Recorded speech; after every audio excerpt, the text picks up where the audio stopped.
Okay, I'm back at this thing again. See if I can do something better. I do have this properly shorted to ground. The control grid of pin 9 to ground. When I read that, I thought I was supposed to short it to pin 1 of the, I think pin 1 of the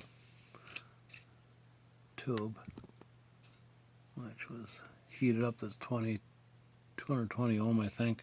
I never tested that to see if it's good, but anyways, I'm hooked up here through a dummy load, and I got a speaker hooked up. I got like a 6.8 ohm across the output of this unit, and then I got it hooked up to this speaker, but it's still very annoying.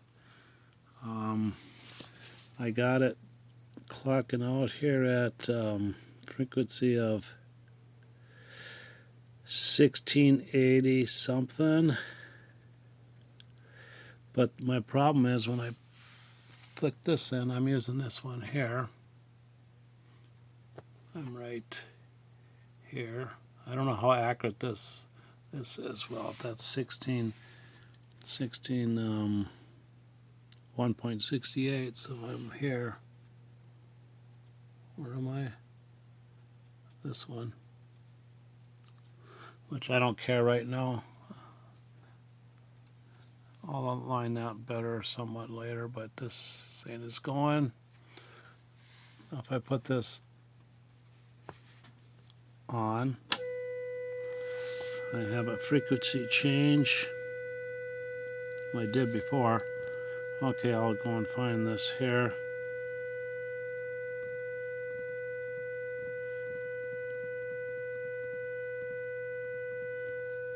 I'm going the wrong way here. I gotta go this way.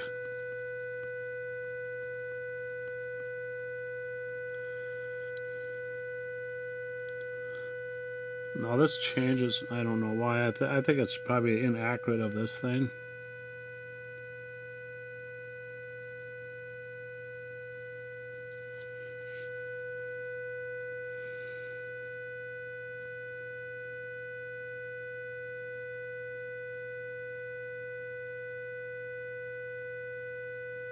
Oops, I'm supposed to be looking at this. I do have this correct, so that's 2.1 volt, I guess, peak to peak. But there, I have a direct. Well, this here. No, wait a minute. This is on X1. This here. This is a straight driven in from here to here. This is on X1, or it should be on a speaker connection.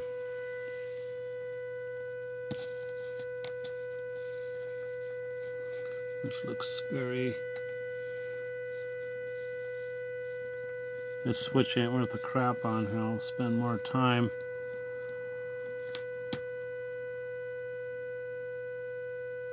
Anyways, this sound is very annoying, even at a low level. So I'm gonna disconnect the speaker.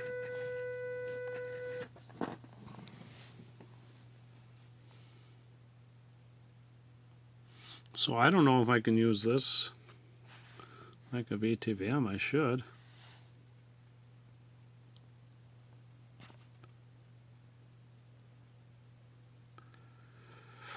Or VTVM at this spot, but I'll turn the volume up. Turn the volume down. Now I'll pull back on the attenuation here. Well, I don't know. I have to. Oh, I am pulled way back. Oh my goodness.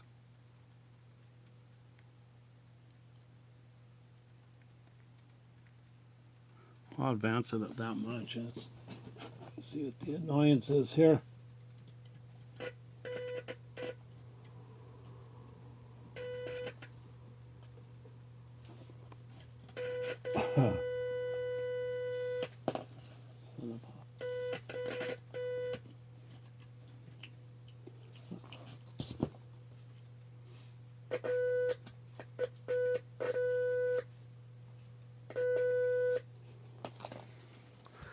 Using these damn little hooks, and I can't see them well enough to hook them up.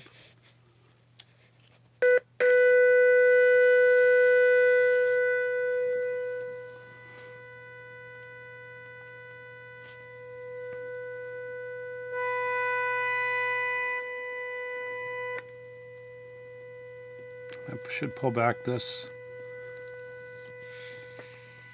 one.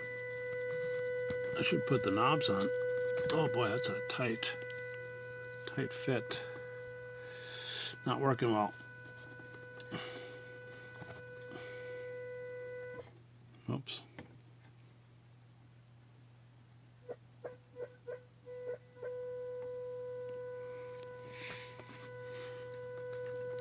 Oh boy.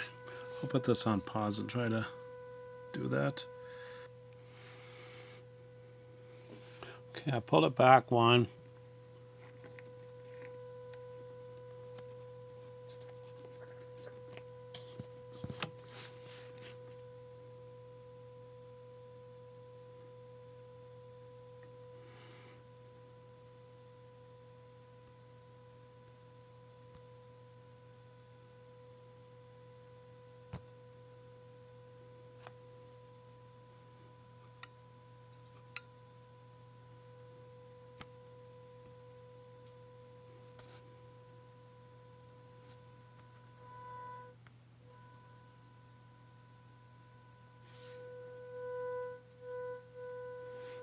Have RF gain all the way up like it's supposed to.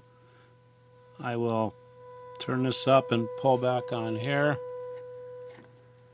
Put a weaker signal into the unit. Turn up here. Pull back here.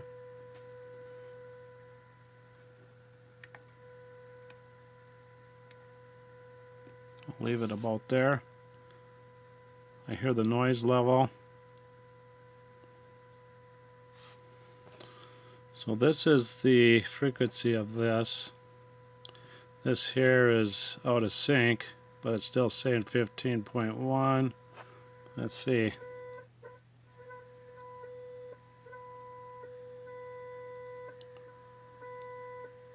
It's a little grabby here.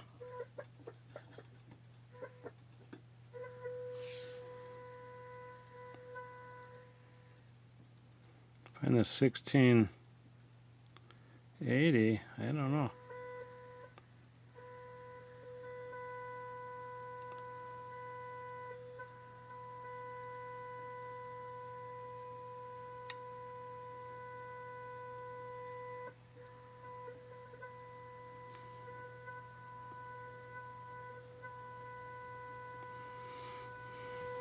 I'm going to shut this off again and go back to here.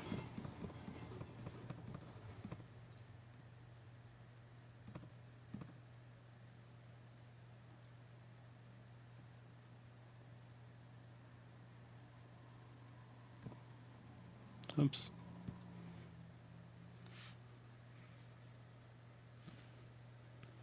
Try to find 1680 here.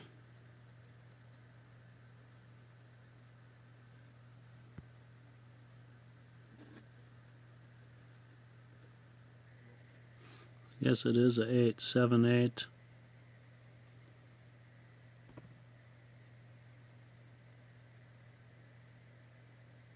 $16.80.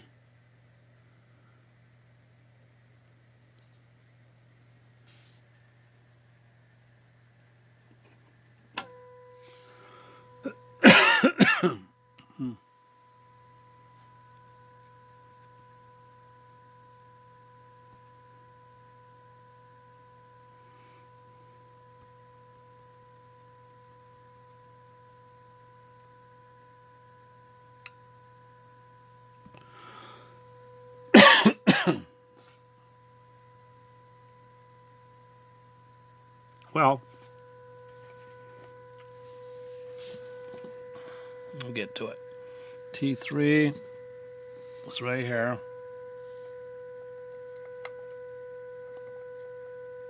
This is the bottom. This is the top. Oh boy. See what happens.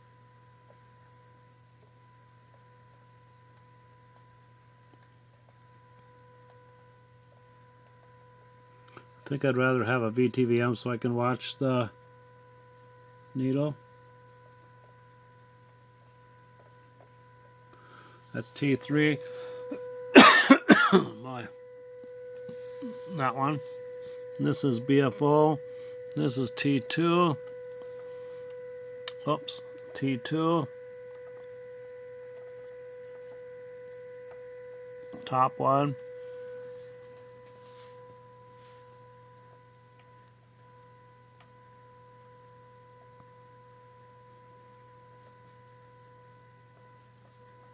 I don't know why I'm looking at this. I'm judging it by sound.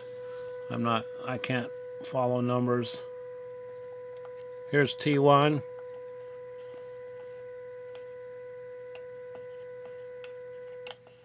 Oops.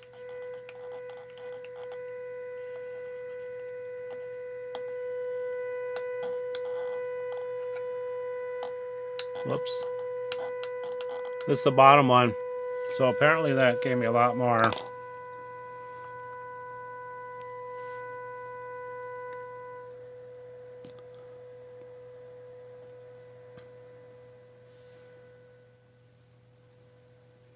Told me to put it at 3.5. Then it told me to short out the oscillator. So I do have this time pin 9 to ground. Last time I put it towards B plus, and it was very hard on the, I think this 220 ohm resistor, which is about here. I think it's 220 ohms. I think that's the one that got hot. But I didn't know they mean put it to here. They said put it to lug on. I didn't pay attention to terminal strip.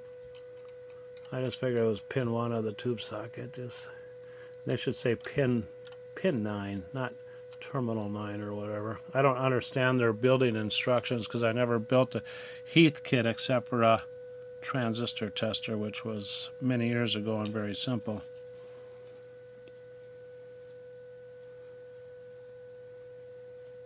So I think that's it. I'm gonna try to align all this stuff, but boy, I'm gonna use a VTVM. I'm not gonna try using this thing because I cannot follow these numbers when they jump around. And I'm gonna have a better system here. I'm gonna have probably a wire wound resistor and a potentiometer so I can create a distance from here so I don't have to listen to that so much and depend on the wire wound resistor there. Obviously I don't have a wire wound right now.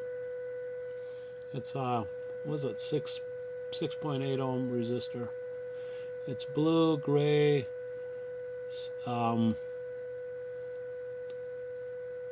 and then silver.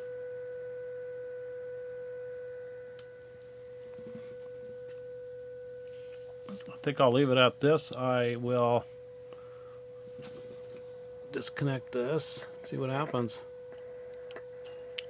Put the local oscillator back in and shut this off. This thing here is okay. So I'm on that 1682. I found it here. I thought I was going to use it here, and then it didn't seem like I had a good focus on it there. It worked better here, I think. So we'll just disarm this thing. So I'm going to keep using this.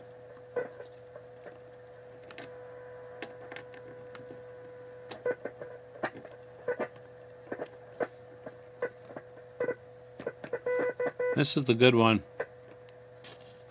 That is the good one.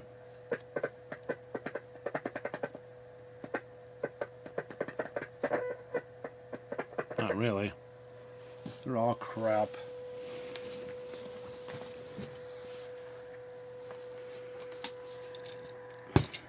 So this has the 6C4, the 7F7, the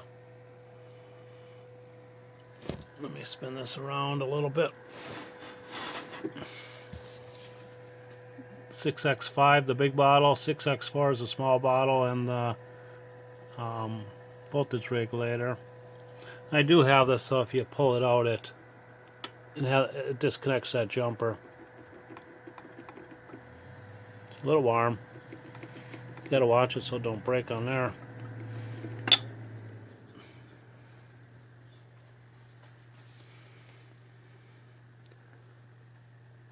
Otherwise, they just had the one of the filter capacitors would just disconnect if you pulled this. So I hooked it up properly.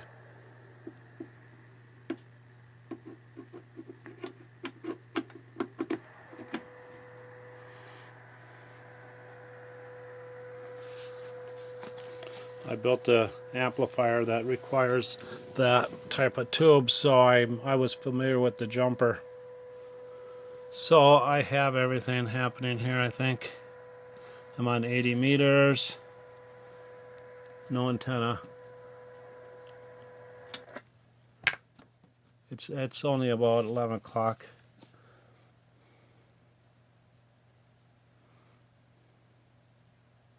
So I don't think this will be any good. I'll try it tonight.